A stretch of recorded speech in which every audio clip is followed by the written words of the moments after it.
Well, hello, everyone, and welcome. My name is Michael Lee, and I'm director of the Francis and Anne Curran Center for American Catholic Studies.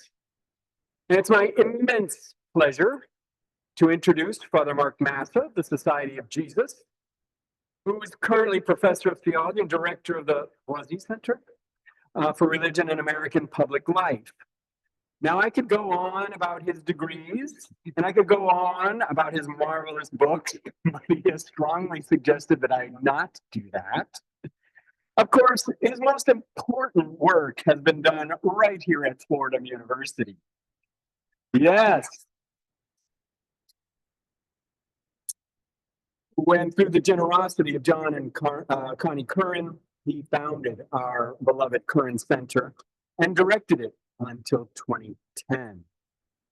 In addition, I've had the privilege of being his colleague in the theology department, where he was the first holder of the Karl Rahner Chair in theology here.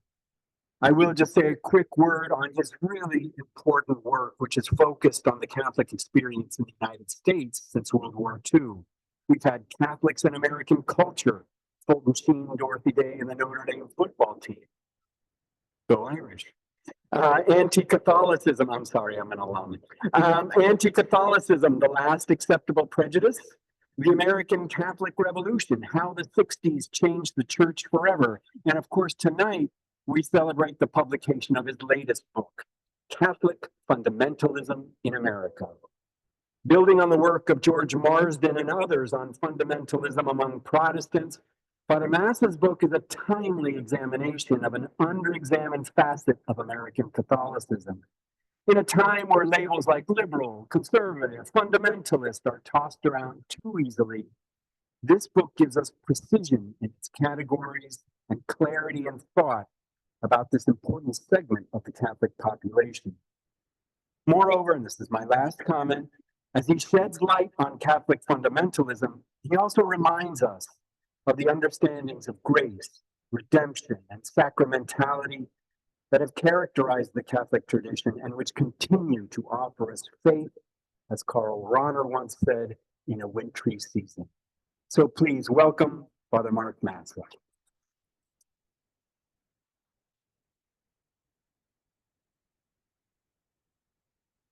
Thank you all for coming. Can you hear me?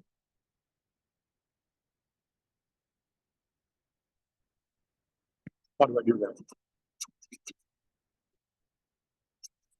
Like that? Good. Thank you for coming. The way we work this out is I'm going to try to speak for 25 minutes. And then Angela is we're going to have a conversation. And then I always find that the most interesting part of the evening, our Q&A with the audience, so conversation with the audience. And we'll try to create some space for a larger conversation. A reactive, militant, and sectarian fundamentalist movement emerged within American Catholicism in the decades after World War II for a complex mix of theological and cultural reasons. Its emergence predated the Second Vatican Council, which met from 1963 to 1965 by several decades, although Vatican II is often targeted as the reason for the rise of conservative American Catholic movements in the United States. Its epicenter was a place called the St. Benedict Center in Cambridge, Massachusetts, founded in 1940 to serve the growing number of Catholic students attending Harvard and Radcliffe colleges.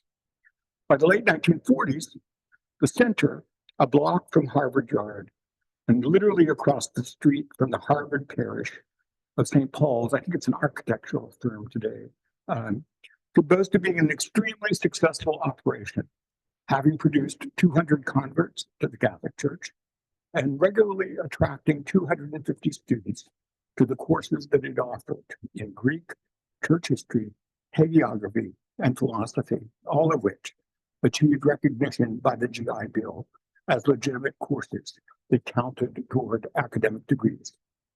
Originally the brainchild of a devout laywoman, Catherine Clark, things took off in both positive and negative ways in 1943, when Jesuit Leonard Feeney, sometime literary editor of the U.S. Jesuits Weekly magazine, America, arrived. Feeney, by all accounts, a charismatic person who could keep a large audience spellbound almost immediately, became the famous presence in the center. People traveled from considerable distances for what was called Thursday nights at the center, during which Feeney would hold forth for several hours, starting with hilarious imitations of famous people like Theodore Roosevelt and Katharine Hepburn, before turning to extremely serious topics in theology that kept his audience on the edge of their seats. Soon, a famous phrase from the 3rd century theologian and bishop Cyprian of Carthage became central to Feeney's performances, and that phrase is extra ecclesia nulla salus, which is usually translated as meaning outside the church there is no salvation. The phrase itself is hardly controversial, but the all-important question of what that phrase actually meant was something else entirely. Feeney himself became the object of considerable concern both to his Jesuit superiors and to the Archbishop and soon to be Cardinal of the Archdiocese of Boston, Richard Cushing. So much of a concern that he was eventually excommunicated from the Catholic Church and exclostrated, which means thrown out of the Jesuit order. The ironies here, of course, are deep and delicious and were not lost on any of the participants at the time. Feeney, who had taken a hard stance on the absolute necessity of being inside Holy Mother Church, and then we'll play a little bit with the Freudian repercussions of what that would mean. Being inside Holy Mother Church, now found himself outside the church, and therefore beyond the reach of saving grace. Moving from Cambridge, 45 miles west to the town of Harvard, Massachusetts, he and several dozen followers formed a new religious order, the Slaves of the Immaculate Heart of Mary, which still exists, actually, that order still exists, who understood themselves to be the faithful remnant of the Catholic Church. The 24 of them were the Catholics, and the other billion were heretical Catholics. The Boston heresy case, as it came to be called, was largely forgotten by the early 1960s when John the 23rd called the Catholic bishops of the world together for the first ecumenical council in a century. But despite its marginalization in the American Catholic consciousness, Boston heresy case, I think, and I argue in my book, is extremely important, and not just for what happened in and around Harvard Square in the 1940s and 1950s. Feeney and his slaves crafted a paradigm for American Catholic fundamentalism, an anti-modern, reactive, sectarian impulse that has been with us ever since. And I wanted to make sure that this was defined clearly, because the vast majority of Catholic conservatives are not fundamentalists. Catholic fundamentalists make up a very, very, very small percentage of people to the right of center in the Catholic Church. And I want to be clear, like what that meant, what I meant by that phrase, and what I didn't mean by that phrase. But it is alive and well in the 21st century, and it shows no signs of disappearing. Because the Feeney case, I argue, modeled 5 characteristics that have marked all Catholic fundamentalist movements since. First, the Feeney episode embodied a strong sectarian impulse that characterizes all Catholic fundamentalist movements that followed. As the great University of Chicago scholar Mircea Eliade observed 5 decades ago in his famous encyclopedia entry on Catholic Christianity, the opposite of Catholic is not Protestant, but rather sectarian.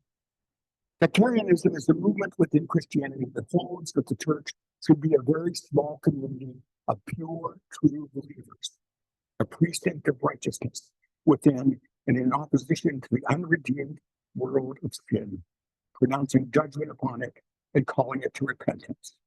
For the sectarian, dialogue and collaboration are invitations to compromise, and compromise is the mortal sin. Eliade, I think, had this exactly right. Catholicism, since its emergence between the 3rd and 4th centuries, when historians of Christianity talk about the emergence of the Catholic impulse, they talk about it happening somewhere between the 3rd and 4th centuries after Christ. Catholicism has always been Christianity's big tent. As James Joyce famously observed, Catholicism means here comes everybody. Unlike Protestantism, which generated innumerable spin-off groups that evolved into still more breakaway churches, each claiming to be purer than the last. Catholicism has always insisted on communion as basic to its identity. Indeed, the Latin version of that term, communio, referring to the communion of believers with each other, saints with sinners, the pure with those considerably less pure, the converted and the not quite converted, which is to the fact that all of these groups were in some way inside Holy Mother Church. Therefore, Catholic Christianity has always Catholic Christianity has always condemned sectarian movements that seek to break away from the larger church to become more pure and less contaminated by the world. This is viewed as deeply suspect and even foreign to the Catholic impulse. It is for that reason that Eliade's observation points to something very basic at the core of the Catholic tradition. Sectarianism is the polar opposite of the very word Catholic, which, as you know, comes from the Greek Katholikos, which means universal. The very core of Finney's crusade to draw a tight circle around those who accepted Finney's own strict and painfully small band of believers as alone constituting the true Catholic Church was profoundly sectarian and to that extent un-Catholic, and I argue perhaps even anti-Catholic. Second, Finney and the slaves of the Immaculate Heart of Mary did not invent their particular and increasingly after 1945 peculiar take on the Roman Catholic faith and practice out of whole cloth. Rather, like their Protestant fundamentalist second cousins who emerged after World War I, they held on to an earlier model of Catholic identity that was in the process of being swiftly replaced by a newer paradigm, one that would receive official status after 1965, when the teachings of the Second Vatican Council were received and implemented in the US. But that revolution had already begun well before the bishops of Vatican II had even gathered in Rome. In a word, the Finneyite found themselves on the wrong side of a paradigm revolution after World War II. The older and quite revered paradigm of Tridentine Catholicism, a highly clerical and hierarchical model of Catholicism, crafted at the Council of Trent in the 16th century, had identified the institution of the Roman Catholic Church as itself the perfect society mirroring the kingdom of God. But that model was quietly unraveling as the grandchildren of Catholic immigrants left the urban ghettos that separated us from them for the verdant pastures of the suburbs. They now found themselves surrounded not by Irish, German, or Italian fellow believers, but by friendly Methodist, Presbyterian, and Lutheran neighbors with whom they hosted backyard barbecues and carpool. The older model of the church Societas Perfecta, which is the Latin phrase that means the perfect society, the church is the perfect society, now seemed quaint or even ridiculous. And that sense of the older paradigm being quaint or worse, we just received something like a formal stamp of approval when the documents published by Vatican II started referring to Protestant and Orthodox believers as our separated brethren and fellow laborers in the vineyard of the Lord. When Finney and his followers claimed that their strict understanding of the phrase outside the church, there is no salvation, in fact, that was not a new invention. The Orthodox correct understanding of that phrase, in fact, is very ancient. In the papal bull Unam Sanctam, which was published in 1302 by Pope Boniface VIII, he stated, and I quote, "We declare and define and pronounce that it is altogether necessary for every human creature to be subject to the Roman pontiff." Not too much ambiguity there, Finney and his followers pointed out, especially as Boniface had utilized the canonical formula that was later worked out for declaring infallible statements: declare, define, and pronounce. The great Jesuit missionary Francis Xavier wrote that he had undertaken his heroic mission to the Indies in the 16th century, precisely because he had a vision of thousands of lost heathen souls being cast into hell, like autumn leaves being blown off trees during a November storm, precisely because they would die outside the church. Third, Feeney's consistent return to the literalistic meaning of earlier popes like Boniface VIII, who reigned in the 14th century, witnesses to an ahistorical understanding of the Catholic past. For Feeney, church teaching, and more importantly, the meaning of church teaching, could not change. The past was frozen in aspect. Feeney resolutely refused to even consider the possibility that the doctrine, worship, and ethical guidelines of Catholicism could develop and change over time. Like the Protestant fundamentalists who preceded him, who insisted that the biblical teachings had to be interpreted as it had been interpreted by evangelical Protestants since the Reformation, Feeney insisted that Boniface VIII's pronouncement had to mean the same thing in the mid-20th century as they meant in the 13th and 14th century. Among church historians, this tendency is usually referred to as primitivism. It's a very important word that we use a lot. Primitivism is the belief that church structure, worship, and teaching had achieved its perfect and eternally true form at some moment in the primitive past.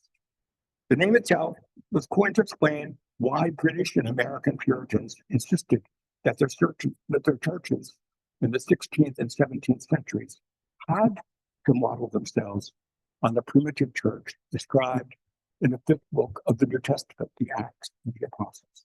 If Acts never mentioned organs, set prayers, kneeling to receive communion, clerical vestments, or bishops, then they were bound by the exact same guidelines 15 centuries later.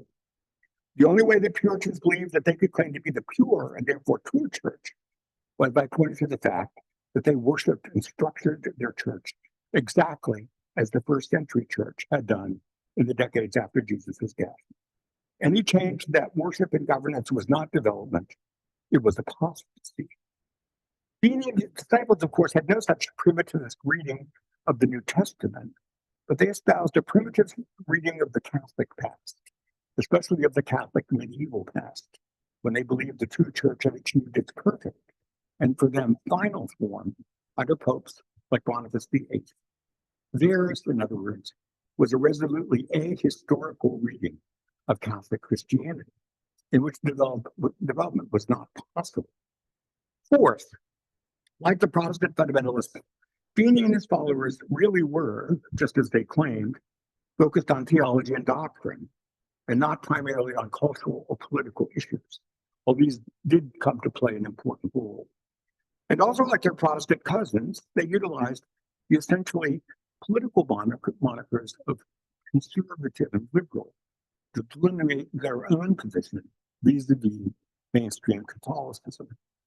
But unlike the Protestant fundamentalists, their usage of these terms that would really be struck because you're familiar at all with the older Catholic traditions of the 20th century. American Catholics never referred to themselves as liberal conservative. There were two kinds of Catholics. There were Catholics and lapsed Catholics. Those were the two kinds of Catholics. Okay? So suddenly, with you start seeing these terms appear again and again and again, and especially making the word liberal sort of represent the wrong teaching, the teaching of the Antichrist. It is precisely the utilization of those political monikers in presenting church teaching that constitutes the fourth characteristic that Feeney bequeathed to many of the fundamentalist movements that followed him.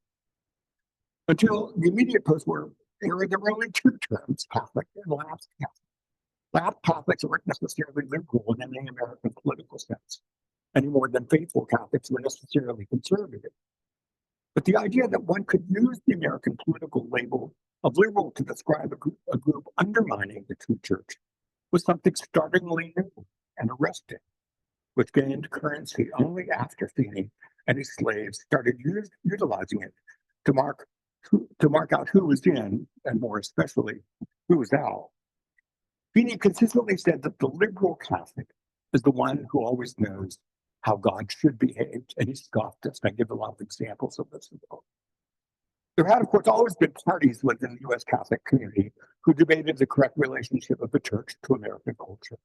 You could point to the Irish Jansenism of the East Coast as opposed to the German Catholicism of what's called the German Triangle of Milwaukee, St. Louis, and Cincinnati.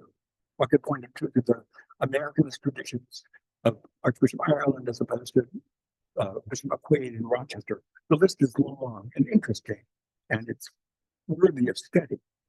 What was new in the Feeney episode, however, was the easy adoption of American political labels, especially the use of the word liberal to describe their enemies in the battle for the soul of American Catholicism. This new usage witnessed to their deep fear of what was happening to post-war American culture. The feeling of cultural displacement overwhelmed Feeney and his followers after 1945, making them feel like aliens in their own land, as well as aliens in their own church. But equally important for the future growth of Catholic fundamentalism in the United States was the fact that Feeney's usage of liberal to describe the enemies of Christ's true church paved the way for the gradual wedding of Catholic fundamentalism with conservative politics in the U.S., certainly by the end of the 20th century, and most certainly in the 21st century. That wedding was still inchoate and largely unexplored during the Boston heresy case. But over the next several decades, that merger of theological and political impulses would emerge into the bright light of day. As John Dee observed in his fine study of the Fenians, the sense of chaos that seemed to engulf North American Catholicism with the reception of Vatican II was all the evidence that he needed, that their course was the right course, and all those other ones were wrong. And finally, fifthly, like the Protestant fundamentalists several decades earlier, Feeney gave voice to a rhetorical style marked by apocalyptic urgency. That urgency embodied the fifth characteristic that would define Catholic fundamentalist movements that followed: an almost breathless, accusatory, militant tone of the denunciation of others, especially of other Catholics. There would not be any question of compromise or respectful conversation with those who disagreed with Feeney's embrace of an earlier model of Catholic belief and practice. For Feeney and his followers, anyone who questioned that paradigm had to be denounced in apocalyptic terms. And it was that militant turn, as much as the message, that defined the group's interactions with fellow Catholics, including with the Cardinal Archbishop of Boston. What generated that urgency for Feeney and his followers was not any particular biblical text, but American Catholic complicity in what he took to be the bringing about of the atomic age, an age that Feeney was convinced would end in apocalypse. Feeney shared the larger sense of dread after dropping of the 2 atomic bombs in Japan in 1945. But he believed that he didn't have to look far to find the culprits who ushered in that particular apocalypse. Harvard itself, literally just across the street from the center, was the source of it. The bomb was simply the logical conclusion of the kind of secularism that Harvard taught and instilled in its students. Indeed, Feeney claimed that Harvard scientist president, Bryant Conant, who had been a significant figure in the Manhattan Project that developed the bombs dropped on Hiroshima and Nagasaki, had even told his guests at the dinner party that it would have been a more interesting experiment if the United States had dropped 10 atomic bombs on Japan. I tried to trace that down. There's no evidence that he actually ever said that. Feeney reserved his loudest and harshest denunciations for fellow Catholics, which is less counterintuitive than it might appear. The fiercely militant tone of Feeney's message had to be focused on fellow Catholics. As Samuel Hellman insightfully observed in his fine study of Jewish fundamentalism, Jewish fundamentalists, like fundamentalists of all religious groups, saw the greatest threat, paradoxically, not from those who were completely different from themselves, but rather from those who staked out a middle ground within their faith. This militant and sometimes savage denunciation that Feeney directed toward his own kind was often frightening to fellow Catholics. When acclaimed British Catholic novelist Eva Lenoir visited the center in November 1948, when Feeney launched into a violent attack on Monsignor Ronald Knox, a much respected British Catholic intellectual and a friend of Law's, for his attempt to mediate between Catholic theology in modern thought. Waugh stalked out of the center. This is a quote from his diary. It seemed to me that he needed an exorcist more than an alienist, a case of demonic possession and jolly frightening. But oftentimes that militant denunciation of fellow Catholics could be unintentionally amusing as well, as when a group of Feniites provoked a scuffle during a Notre Dame home football game when they held up a large sign that said, "The first sign of your approaching damnation is that Notre Dame has Protestants on its football team." But it would in fact be unhelpful to dismiss that bitter militant tone as simply a product of Feeney's mental state or to the peculiarities of Domer devotion to the Fighting Irish football team. It was that very militancy, often frightening to those like Waugh, who witnessed it firsthand, that defined Feeney's fundamentalism over against the kind of intellectual conservatism that marked the neo-scholastics and ultramontanists critical of mainstream American progressive culture, but who were decidedly not fundamentalists. And also, there's a lot of really frightening and deeply offensive evidence of Feeney's anti-Semitism. When my editor at Oxford asked me to find a picture for the cover of my book, I spent a couple of days sort of surfing the web, and I came across a grainy black and white photograph from the Boston Telegraph, which is a paper that doesn't exist anymore. And Feeney was literally standing on a soapbox at Park Street Station, and two of his followers were holding up this big sign. But Brandeis University had just announced they were going to build three interfaith chapels, a Catholic, a Protestant chapel, and a synagogue. And the sign holding up behind Feeney said, "Catholics of Boston, are you going to hand over our blessed Savior to the hook-nosed Jews who crucified our Savior centuries ago?"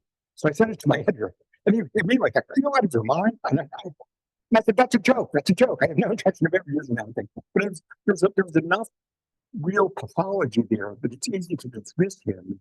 But I think it's wrong to dismiss him because he started something deep. Margaret Bendroth, in studying the role of women in Protestant fundamentalism, offers a key insight for understanding the militancy and fierce anger that defined Feeney's denunciation of his Catholic enemies.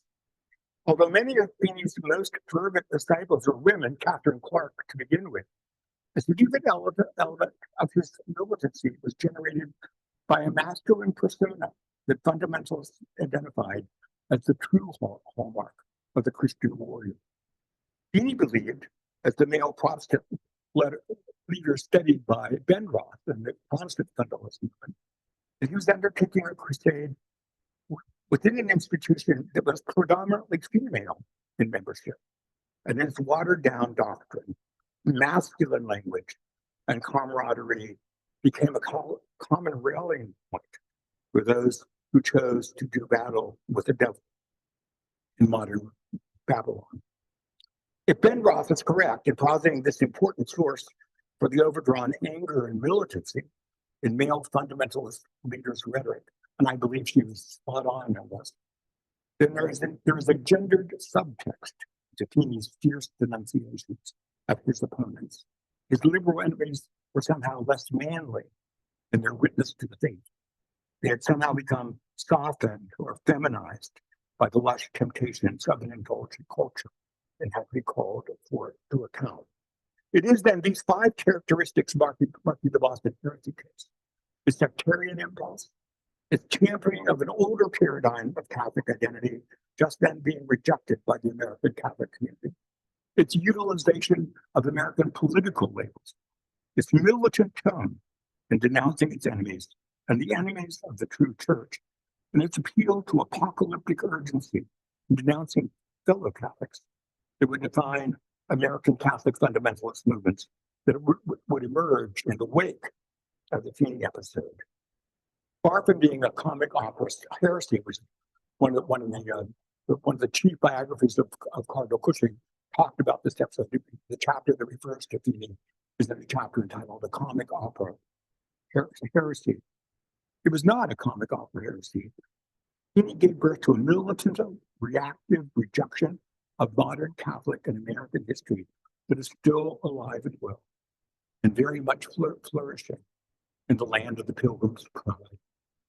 Thank you.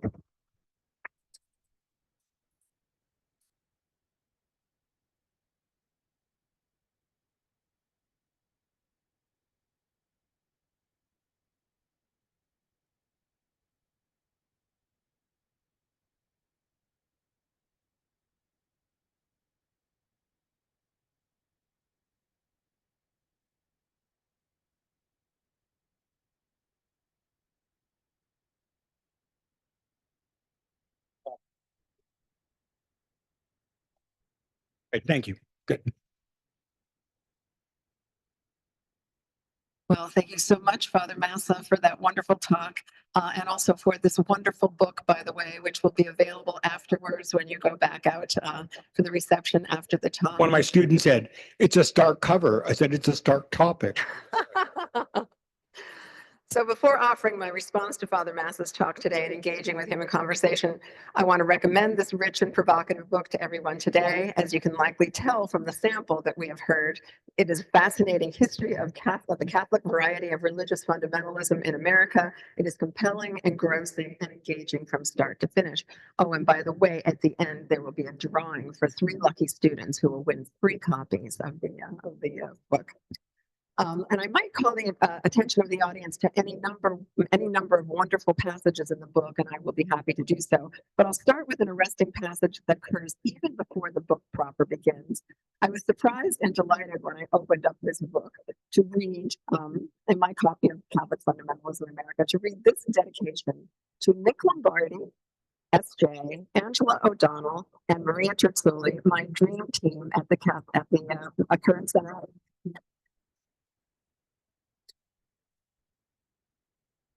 I mean, let's be honest. Can you imagine a better opening for a book?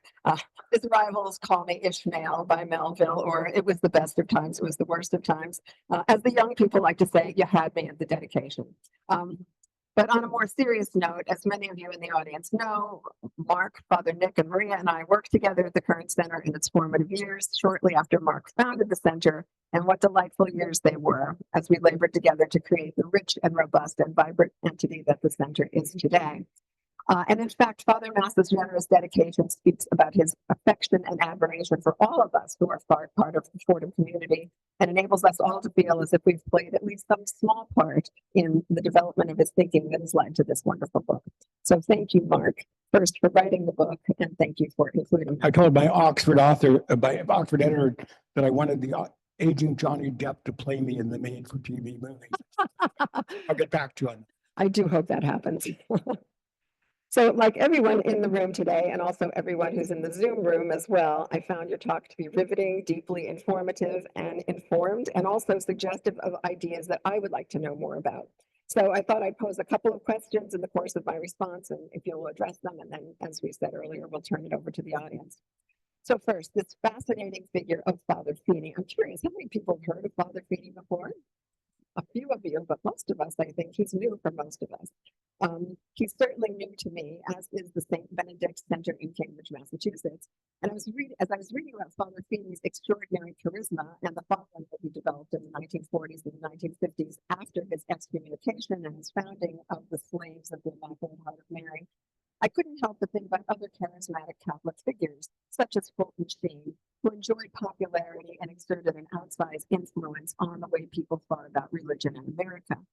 We might also consider the fact that this was the same era during which a memoir written by an obscure young Trappist monk named Thomas Merton would become a bestseller after its publication in 1948, exerting a tremendous amount of influence on readers, both Catholic and non-Catholic, leading to a growth of converts and Catholic vocations.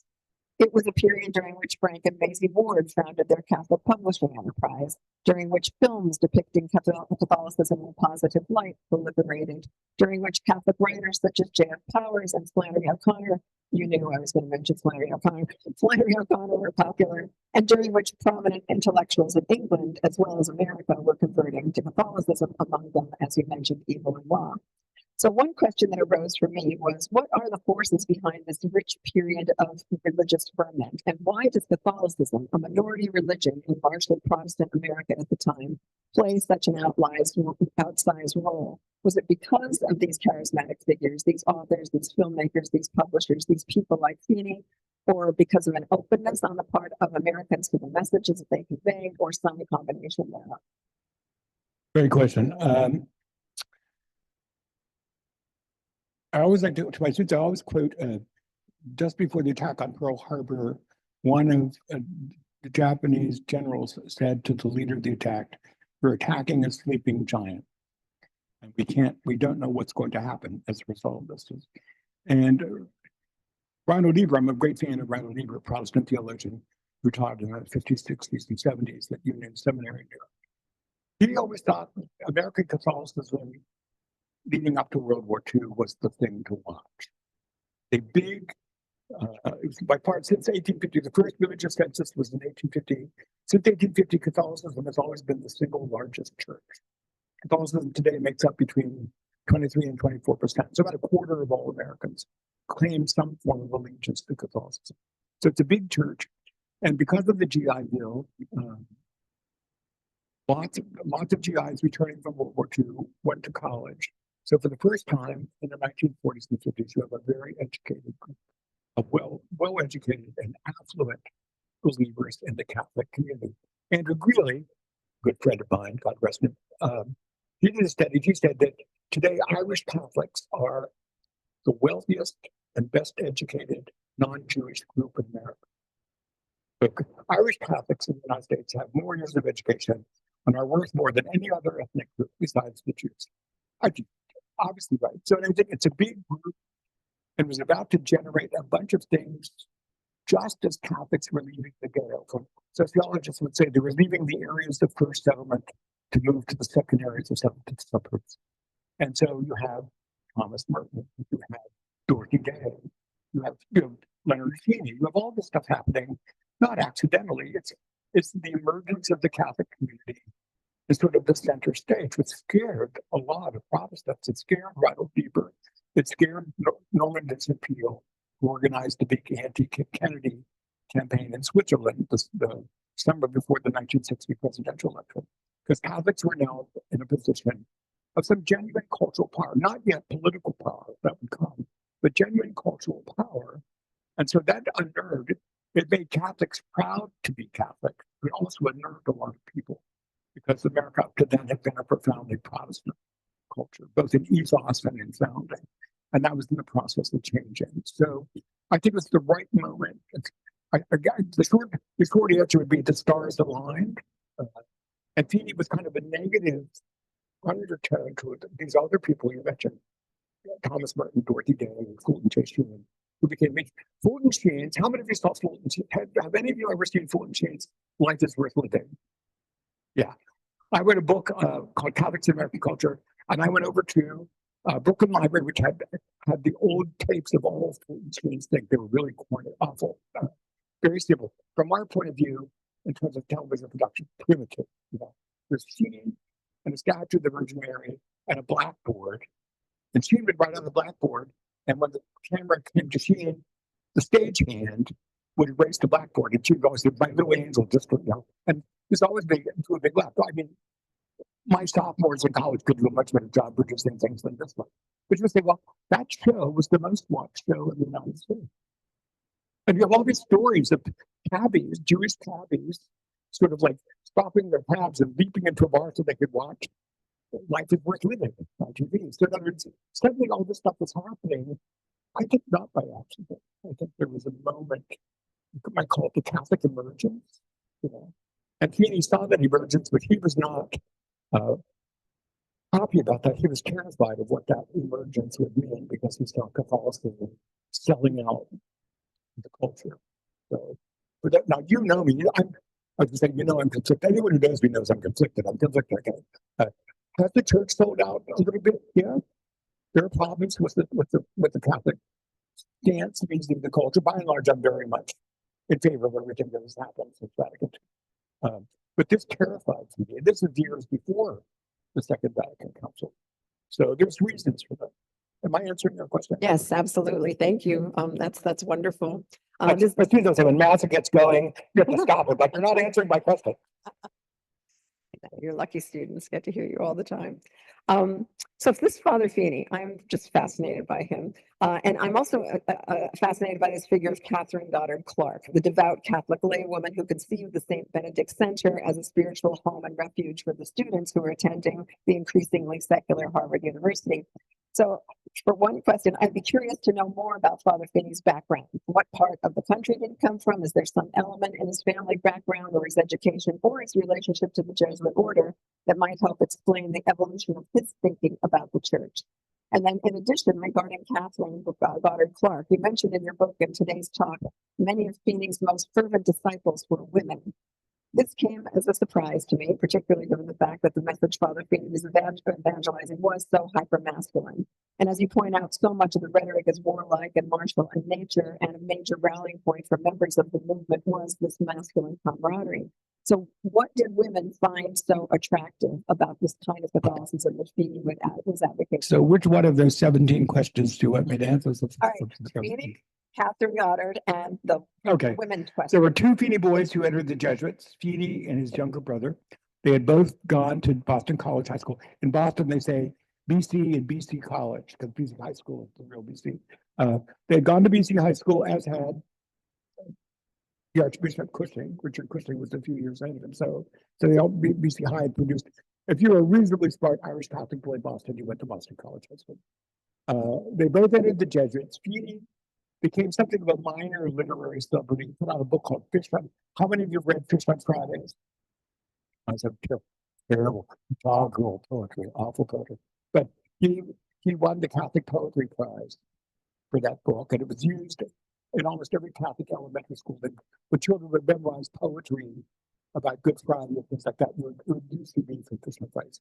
So he became a minor celebrity, and then he became the literary editor of America Magazine, which is the Jesuit weekly magazine. But Father Feeney had a drinking problem. Besides being, he's this well-known literary figure. So the superiors of the society ordered him to go to Weston, which is a very leafy suburb, a wealthy suburb of Boston, where the Jesuits educated their own becoming priests. We call them theologates. If you're diocesan, you would call them seminary, but Jesuits don't run seminaries. So he was sent to a theologate to teach them rhetoric, to teach them how to preach, how to use literature. He was totally bored out of his soul by being there, because he was used to the New York literary life. America Magazine is on, 56th Street between 7th and 8th, you're right in the middle of Manhattan, just south of Central. He was used to that scene, and he found teaching at the Jesuit theologate in Weston boring. So when Catherine Clark made the offer, he left at that offer. And he quickly became the central figure. People traveled long distance. Cardinal Dulles was converted by Father Feeney. Cardinal Dulles he was at Harvard Law School. He had gone to Harvard College, went to the Navy, went to Harvard Law School. Feeney converted him, and he wrote for Feeney's magazine, which is called From the Housetops. And whenever I lived with Avery Dulles for many years. So whenever I wanted to make Avery nervous, I'd say, if you've got a couple of your things you wrote for Father Feeney, I think I might post those today. You can't do that. He came to appreciate Feeney in both a positive and negative way. Avery was very smart, so he realized he came to see the problems. But Feeney was a very charismatic person and a profound speaker. He was a good. There are transcripts. There's no recordings of his talk, but a lot of the students took like almost word for word transcripts. And you can see there's something very powerful in what he was doing there. And Harvard, of course, had just passed this new thing for general education. Harvard got rid of one of the first American universities to get rid of the core curriculum. And they had this thing called the Program in General Education. You couldn't study the Bible even as literature. So we had all these Catholic students, many of them GIs coming from the war, in a very secular place. So Feeney was offering them very important stuff that they weren't getting across the street. So I'm not surprised at all. He claimed 200 converts and became priests and nuns. So he was extremely successful. And Avery Dulles himself entered the Jesuits like a year later. So he produced a very important group. Catherine Goddard Clark. Catherine Clark was a very devout and not wealthy, but wealthy enough to buy this empty warehouse across the street. And I say in the book, she bought it because the land was so cheap in Harvard Square. And I think something the contemporary residents of Harvard School would find very difficult to live. So she rented this large building that I think today is an architectural office, still there. And she said, well, Harvard, with Feeney, for the first time in its 350-year history, Harvard had something new. Harvard had a Catholic chaplain. It never had a Catholic chaplain before. So this was a place that Catholics who increasingly were coming to Harvard, to both Radcliffe and to Harvard College, it became a place that they could hang out, they could have meals, they could have coffee, they could have conversations. And Feeney provided that kind of, so that's all, I think this was all Clark's idea, Catherine Clark's idea in terms of providing a space for Harvard students, and it worked out very big. The current for that is called the Harvard Radcliffe Catholic Student Center. Very successful. You walk in on a Tuesday night, there might be 50 to 100 students hanging out, reading, doing their homework. So it's a very successful thing. So it morphed into a series of successful. Why did women find it so attractive? That's a good question. Peggy Benroth, who I quoted, Margaret Benroth, whom I quoted in the, also wanted to ask her, her book on gender and fundamentalism is a very smart book. Her read is that male fundamentalists are afraid of a feminized church culture. So I understand why male fundamentalists are attracted. Why women? Well, when we come to questions with the audience, I'd like to hear what you think. I mean, I've thought about that a little bit, but I haven't come to any real clear understanding of that. Certainly, his followers on Boston Common, for 56 consecutive Sundays, his followers marched onto Boston Common near Park Street Church, and he held forth literally on and half of them were women, and they're all wearing black.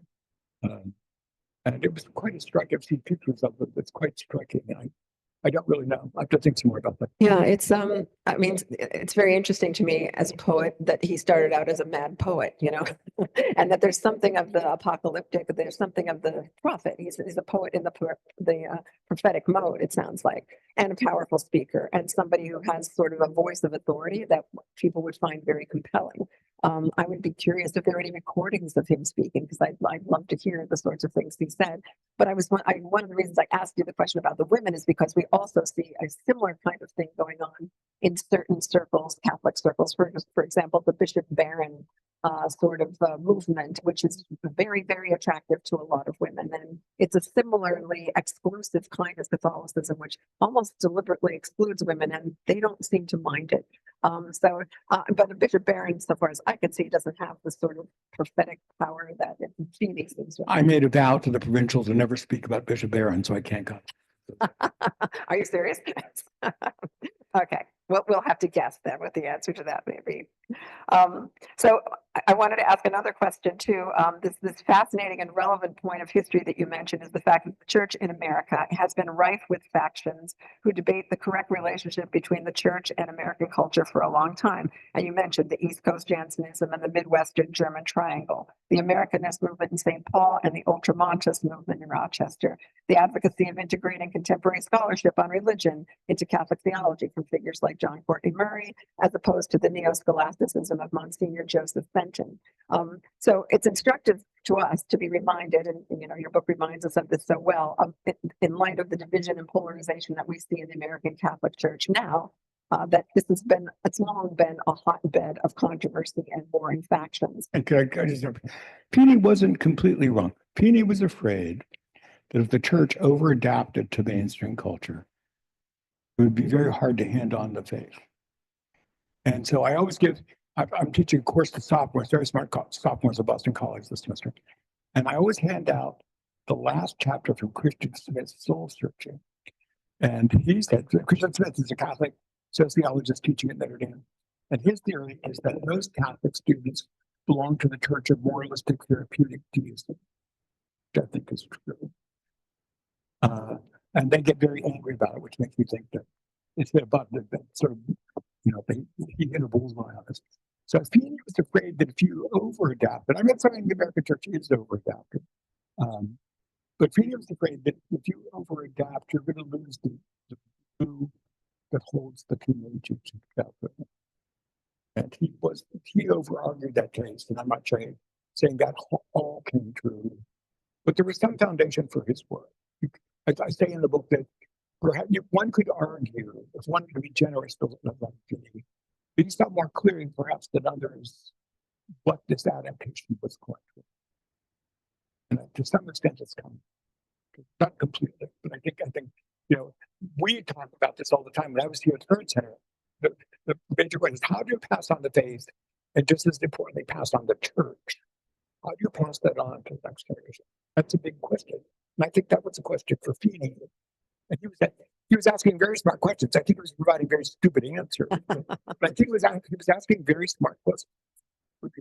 Yeah, absolutely. And given the acrimoniousness of these differences back then and the acrimoniousness that we're experiencing right now, given your long view of church history, of the Catholic Church, particularly in America, do you think it's worse now than it was? Do you think and do you have any hope that we ever will get past these? Or David Gibson, do you want to come up and make a statement?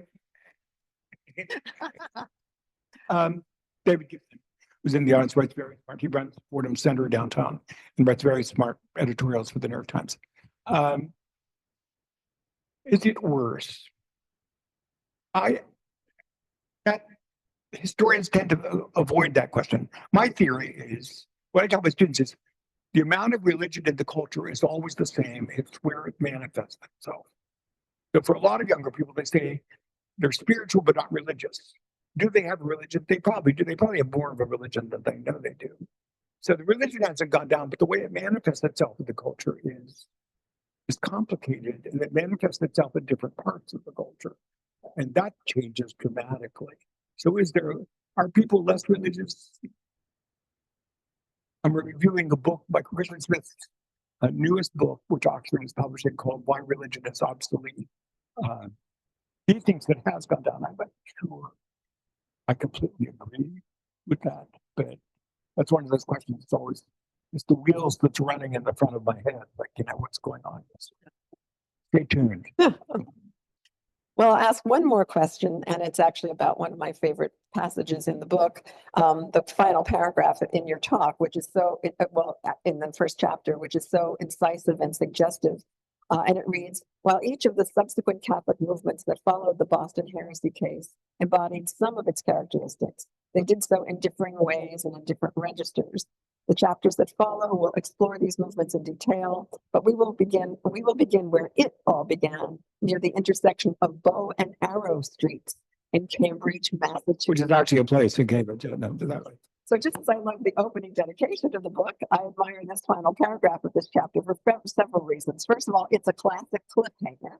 I mentioned Dickens earlier, and we'll mention him again as a writer who published all of his novels in installments, and he was the master of the cliffhanger, so clearly you've learned from Dickens here. The chapter promises what lies ahead, and it also does so by cleverly invoking names and objects that are both real and symbolic. The intersection of Bow and Arrow Streets introduces a provocative trope. This geographical location marks ground zero of a movement that would take aim at a particular target, the American Catholic Church. The image is explicitly warlike and martial, as is so much of Feeney's movement. It also is a hunting image, with Feeney as the hunter and the church as his quarry. In both interpretations, there's something dark and somewhat threatening about the image, as no one and no institution wants to be the target of any kind of violence. The image functions as a kind of foreshadowing, suggesting that from its very inception, Feeney's movement was bent not on creating a better, truer church, but on the destruction of perceived enemies. And finally, the image is prescient in the sense that Feeney's movement may have morphed and changed since its inception, but it's still very much alive and very much a threat, like an arrow loaded on a tightly strung bow and ready to be let loose on its target. So my final question is, to what extent do you believe this is true? Is there a sense in which Catholic fundamentalism is an ongoing threat to the American Catholic Church?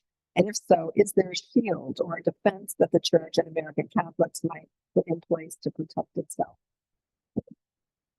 It's a threat only because I was Dave and I had a big event downtown at Lincoln Center a couple weeks ago called the Way Forward. And we had 37 cardinals, archbishops, and bishops, and 40 theologians at Fordham Lincoln Center. So I was talking to Joe Tobin, who's the Cardinal Archbishop of Newark. I said, how often do you get attacked by people? And he said, every day. Every day I get at least one hostile email accusing me of betraying the faith, things like that. I think why is fundamentalism a threat? It's based upon a very fragile purchase on the history of Catholic Christianity generally and of American culture. So it's a truncated understanding of what Catholic Christianity is about. It puts forward a certainty that can't exist. It wants the kind of certainty for the faith that no faith can actually provide us with. That's what makes it faith. If you knew it's true, you wouldn't need faith. So it has a very narrow understanding of the history and tradition of Catholicism. It has a very problematic understanding of deciding how theology and doctrine, any teaching, like for instance, Catholic fundamentalists always talk about doctrine. There are very few doctrines. Like, there's lots of theology. And it's but there's a chapter on Mother Angelica, and she says, well, the Archbishop of Los Angeles betrayed the doctrine of transubstantiation. He said, Catholicism has no doctrine of transubstantiation. Catholicism has the doctrine of the real presence of Christ in the Eucharist, which the Council of Trent says is appropriately called transubstantiation. The transubstantiation is the theological explanation for the doctrine that Christ is really truly present in the elements of the red wine.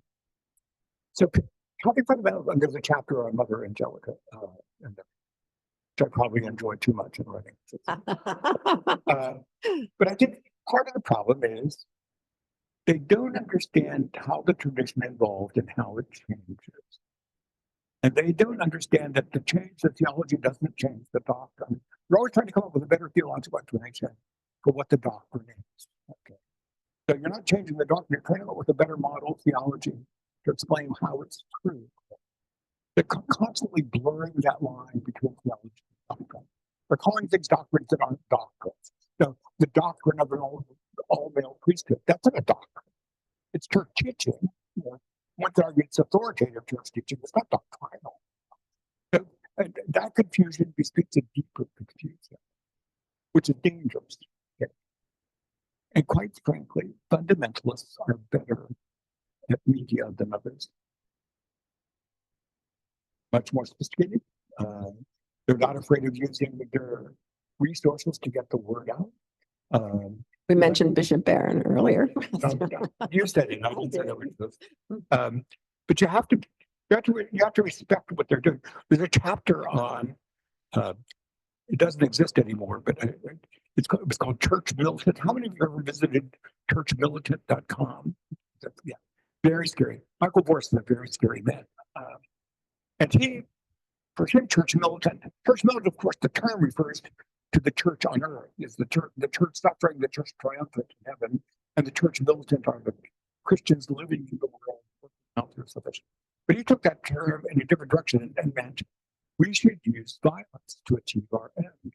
And he actually advocated violence to achieve. In other words, he could be a scary person. So he was removed, and the site does not exist anymore, although. So I think you can still blog. There are blog sites that talk about it.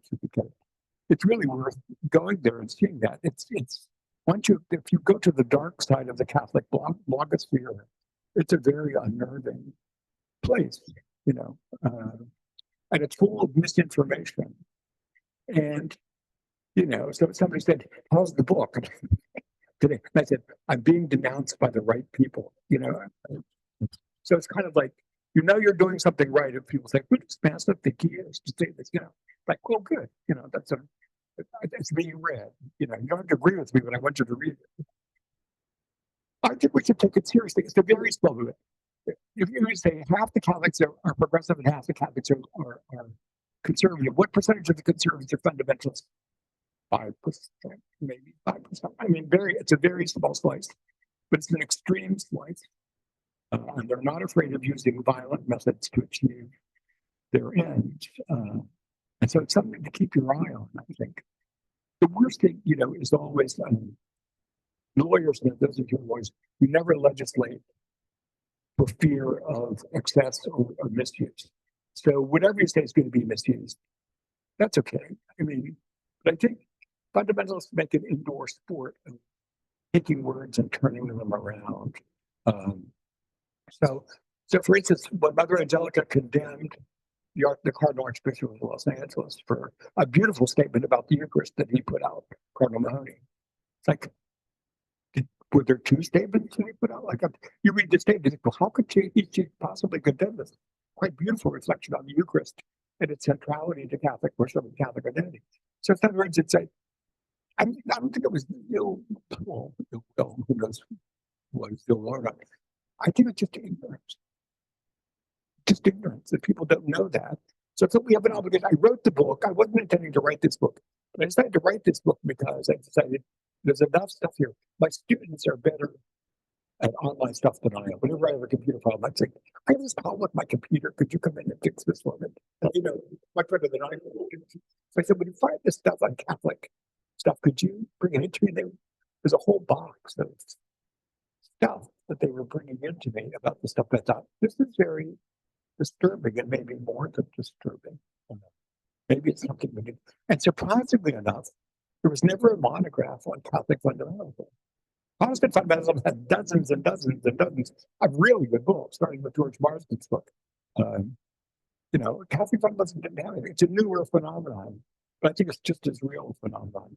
And because the size of the Catholic Church, something we should watch, I think. Because it provides easy answers. I think the wrong answers, but easy answers. People's doubts are problems.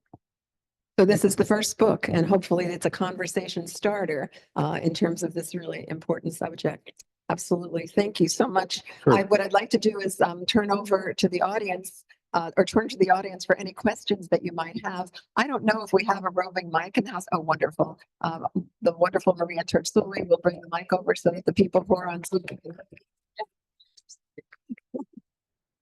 You mentioned Archbishop Sheen, and I know there's another bishop you don't want to talk about, but I'm thinking of that person. I'm thinking of J.D. Vance. I'm thinking of people I don't think of as conservative. I think of them as fascists.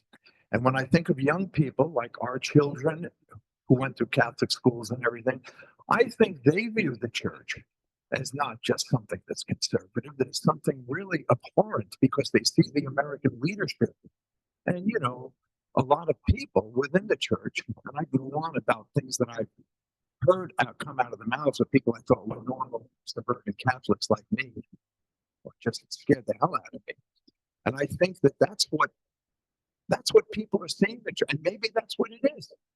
I don't know. Is that what the church is, the American church is today? Because I'm active in it, and I do a lot of stuff, and I think sometimes, what am I here? Am I part of this? And it's not conservative. It's something a lot. Yeah, the church is vast. I mean, I was referring to American Catholicism. So, there's many models of American Catholic identity. And that's a good thing. I'm a Catholic. So I believe pluralism is a good thing. That's fine. The church has not behaved well. I live in Boston now where the bomb dropped. Okay, so, and when I moved to Boston in 2010, I got an email, I got a letter from the chancellor of the archdiocese saying, I advise you not to wear your collar in public because priests were being spit on and pushed off the sidewalks. And that was in 2010. The rage was still very real, so it's gone down a little bit. So the church has not behaved well. I think there's a lot of misinformation that young people get. And there's a lot in popular culture that's very, very glamorous. And, if you think about most parish liturgies, quite frankly, are dreadful,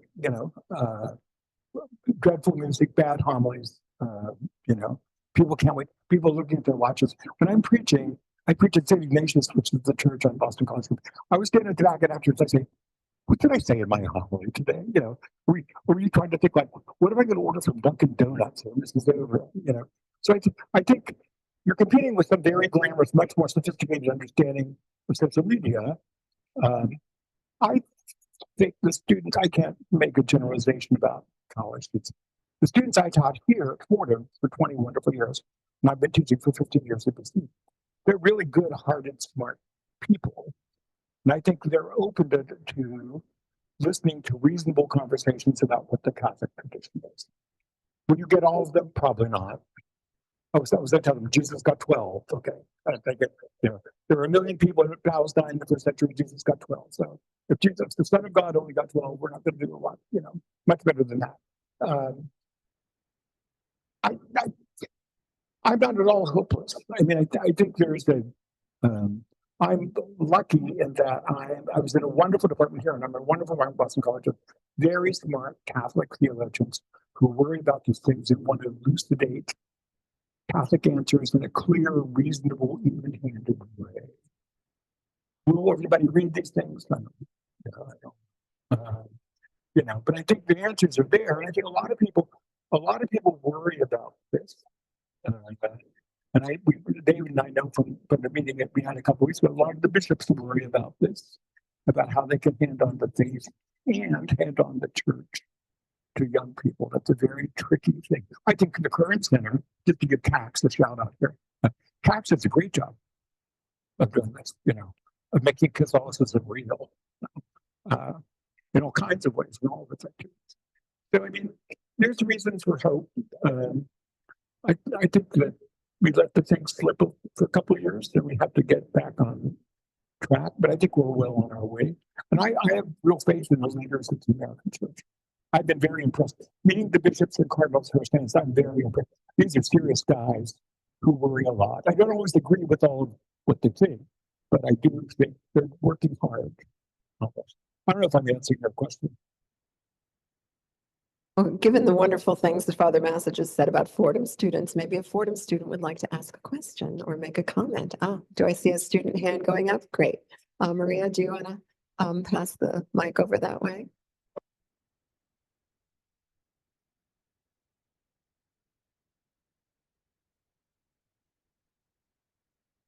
Absolutely, I agree. This is where we find our hope as educators. That when people will put on social media, where do you find hope? Well, I see it every day in my classroom. This is the source of hope that I see. Father Massa, thank you for your lecture. I just wanted to, I haven't read your book yet at this point, but I wanted to ask about a couple of the things in your definition of a fundamentalist. You mentioned that the fundamentalist is particularly interested in a particular view of the late high medieval Catholic past, and then our faith as it was defined at the Council of Trent in the 16th century. I wanted to ask about the chronology here, about the timeline of this, because perhaps a point here on the relationship between our church and the Americans, that it seems that a lot of our previous popes have looked upon the American founding with a great deal of suspicion. We have, St. Pius IX, Leo XIII, Pius X, who are talking about what they consider, I guess, the errors of Americanism, they call it. And they're writing about this around the time of, they call the First Vatican Council, for example, which affirms many of the points that were made at Trent. Pius IX affirms many of these again in his letter to the American bishops. And these documents are about as far away from Father Feeney as the Second Vatican Council is from us today. And I wanted to ask them, I guess, where the distinction lies between the primitivistic understanding of the church's past and perhaps what Father Feeney might have called a perennial teaching of our church. Well, good question. I think the Catholic evolution of his teaching has been constant from the get-go. And it's probably going to continue to be constant because we're coming to clearer and clearer understandings of what the doctrine means and what our experience is about. There's an old saying in canon law, it's called lex orandi, lex credendi, which means the law of praying shapes the law of belief. So theology, what that saying, its shorthand phrase is, theology is the attempt to explain the actual experience of believers. So theology is not philosophy. Philosophy is a speculative discipline. Theology is a much more humble discipline. It's not to speculate about things. It's to try to explain what the meaning of our, when we gather for the Eucharist, what happens there? What's my experience of that? And what does that mean? So when we say that Jesus is really, truly present, the church teaches, this is Cardinal Mahoney's teaching, that Christ's presence gets more solid. So when a community gathers, that Christ is present in the community, and then Christ is present in a more concrete form in the preaching of the word, and then finally Christ is most present concretely in the bread and the wine of the Eucharist. So when we reflect on that and say Christ is really present, the question is, what does that mean? When we say that, how is that saying different than Christ is not present? So theologians are always trying to go back and try to explain in as clear language as possible what it means. And over the course of 2,000 years, the explanations have been varied. And it's not that some are right or some are right and some are wrong. That's certainly true. But I think we come to clearer understandings of what the meaning of that is. The American circumstance is different than the European circumstance. And therefore, I think popes have tended not to completely understand the American circumstance. But I always tell my students, if you run a game show and one of the categories was American Catholics who changed the world. If you chose the category American Catholics who have changed the world church, say John Courtney Murray. John Courtney Murray wrote the document on religious freedom that the entire Vatican Council almost unanimously accepted. That was an American Catholic, a Jesuit, was an American Catholic who taught something that the world church came to accept. Because before that, the rule in canon law was the error has no rights. Catholics had no obligation to respect the conscience of those who believed wrongly, And John Courtney Murray changed all that. Vatican II said, Murray is right. The American tradition is the correct one. Everybody has a right to freedom of conscience and to believe what they want, And separation of church and state is a good thing,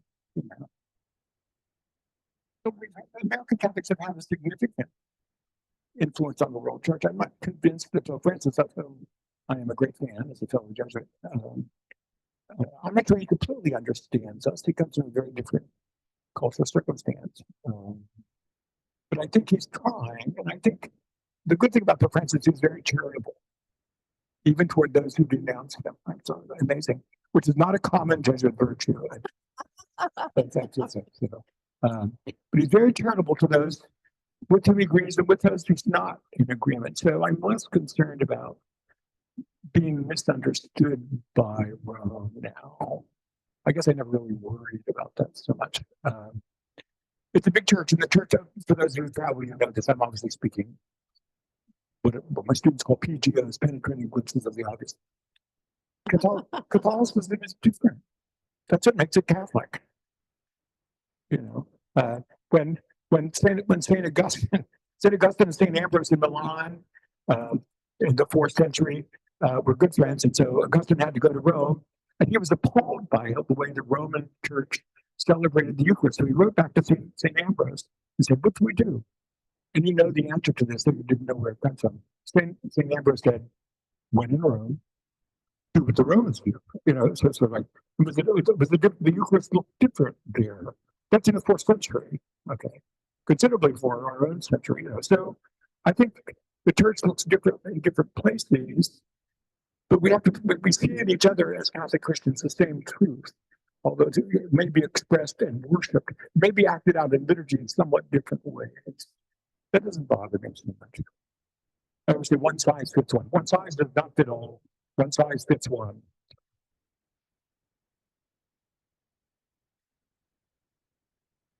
Hi, thank you very much for your talk. And I'm excited to read your book at some point.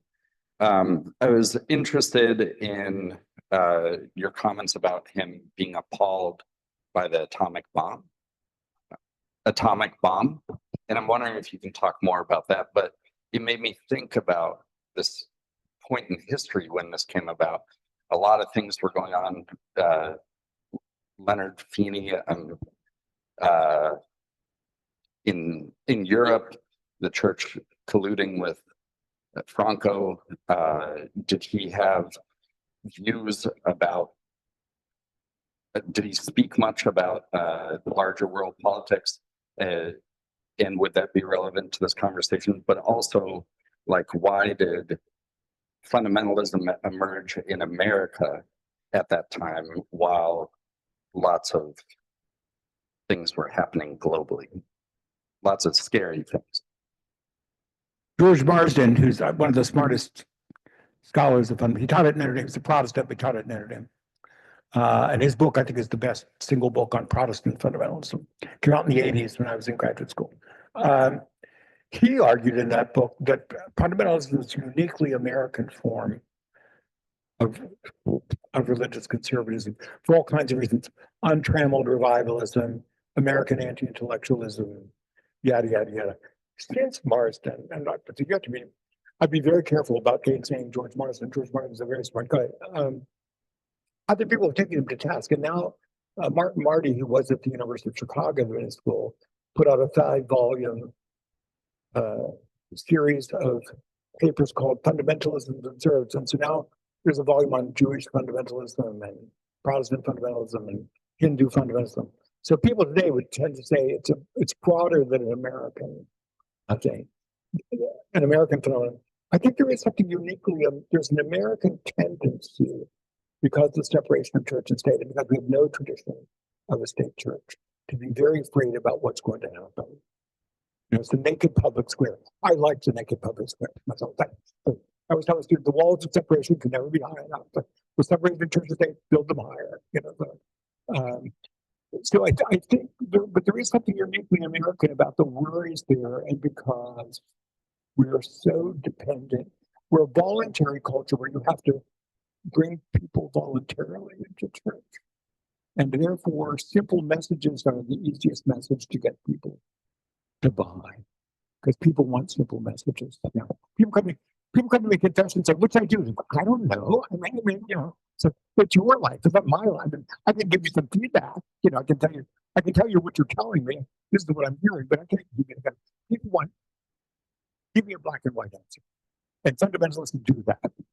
They can tell you who's good and who's bad. The good guys, the bad guys. The cowboys in the black hats and the cowboys in the white hats. Can we still use that metaphor? I don't know, but Probably not, but that's okay. But anyways, so fundamentalists offer an easy to read understanding of very difficult questions. And I think because we don't have a tradition of state church, I think that's something, and we have an unbelievable social media culture. And I was walking across campus here. I love this campus. But I was walking across campus when I first got here. There were these 3 students on their cell phone looking at their iPhones. I said, "You're not going to find what you want there. You're not going to find what you want there." So they're constantly looking for things. And I think there's something about the American open-ended culture of social media that is different. I was talking to a British Jesuit who's teaching at BC, who said Jesuit schools in Britain don't allow their students to bring cell phones or iPhones to class. They're not allowed in the school. Period. You know. Whereas my students, I have really smart students, as I do here, they're constantly on. But what are you looking for? You know. So I think there's that element. I don't know if I'm answering your question or not. But Thank you. Oh. Did you have a follow up? And then Yes. go ahead.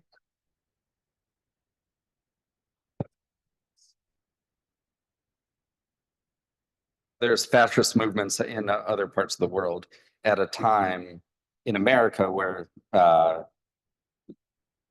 yes, there was a fascist movement emerging here as well, but there was also the response to that, right? And so I'm wondering the connection between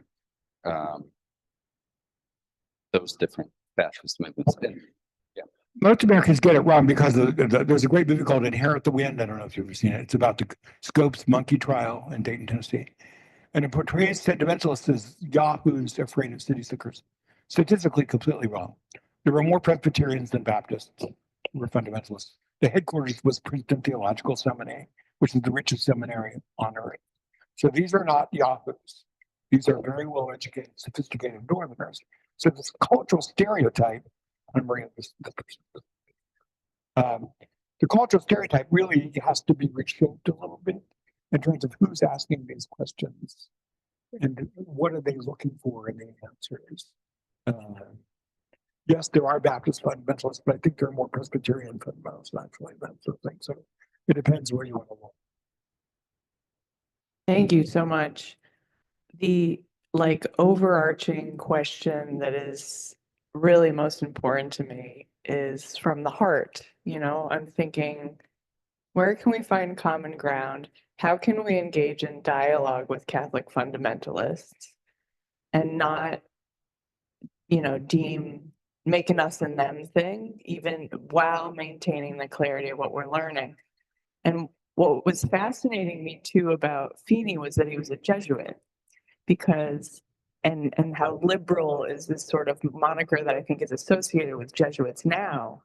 So I'm wondering what the sort of context of his Jesuit formation was, if you touch on that in the book, and maybe what his spiritual practice was like and how his Ignatian spirituality may have been involved with this fundamental. Most New England Jesuits thought that Leonard Feeney was crazy. They were not fans. And indeed, Cardinal Cushing, his favorite sibling was a woman married to a Jewish doctor. So he wanted nothing to do with the whole nonsense. So I think Feeney was an outlier, but he attracted a small vocal, and still, when I was dean of the School of Theology and Ministry, there was a Feeneyite in my school. I was dressed like this. I'm like, so it's like, you're Father Massa? You don't look like Father Massa. I thought I looked like Father Massa. So I think they're still around. I think people. Let me think some more on that. We can engage in a conversation about this. You ask a very good and complicated question. I'm not sure. How can you engage them from the heart?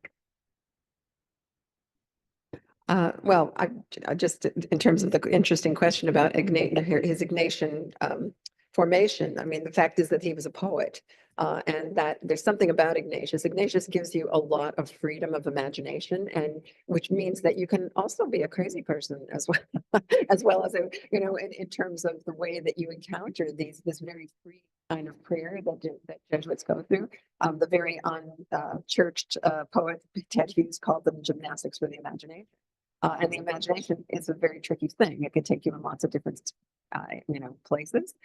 So it's not. My favorite 17th century English poet is Christopher Smart, who was in a madhouse. And he wrote a great poem called "Rejoice in the Lamb." It's one of my favorite pieces. My favorite Easter anthem, actually. So, but, Yeah.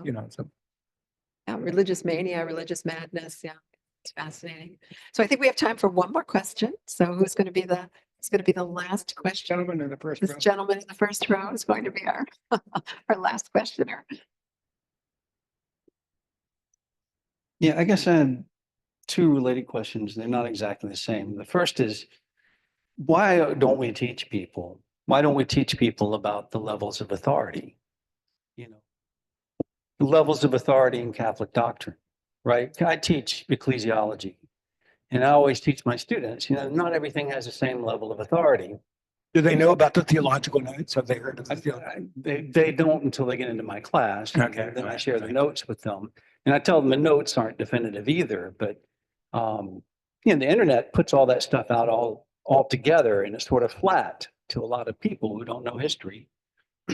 And I've been working on Catholic nationalism, and the nationalists use the fact that people don't know the difference between something like, I don't know, some papal bull condemning witch hunts or something doesn't still have authority in the contemporary world. They just flatten it all out, and then they can pull whatever they want to make whatever argument they want.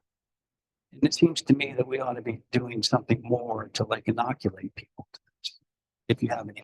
Two things. When my students say, "What is the Catholic Church?" I said, "I want you to go to the 4th floor of the O'Neill Library and get out a Greek handbook called the Enchiridion Symbolorum, which is Greek for the Handbook of Symbols. And it's all the statements that Catholics have to believe, and they're all labeled 1, 2, 3, 4. Okay, those are called the theological notes. And as you were just saying, all Catholic teaching is not on the same level. The ones are called De Fide Definita, We have to believe them as Catholics. There are comparatively few ones. There are lots of twos, some threes. The fours are more fun to read for what they are.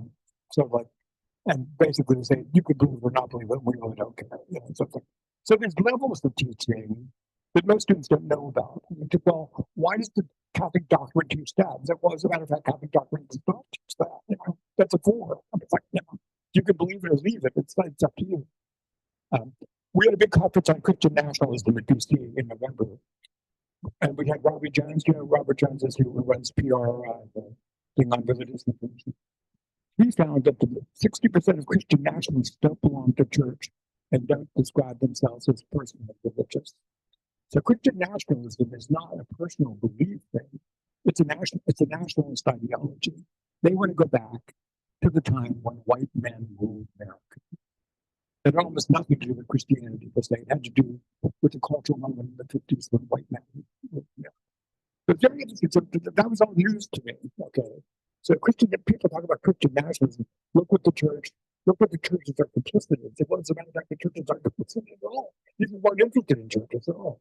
They want to have a view of the United States as a safe place where white people can rule. That's what that is. I think it's pure racism. That's how I read that stuff. So I think the more information you can get out there, you know, I always talk about this stuff with my students. You know, they're surprised too.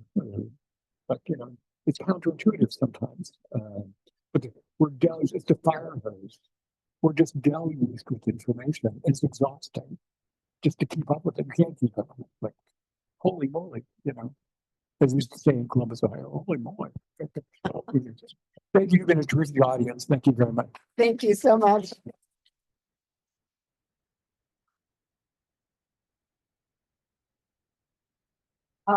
Yes, thank you. Thank you, Father Massa, for this wonderful conversation. Thank you all for coming. I want to thank all of our staff at the Curran Center, my colleagues at the Curran Center, especially Maria Terzulli, who has prepared for us a beautiful reception that is outside. There also will be books available for purchase and for signing by Father Massa. So thanks, everybody, and I look forward to chatting with you outside.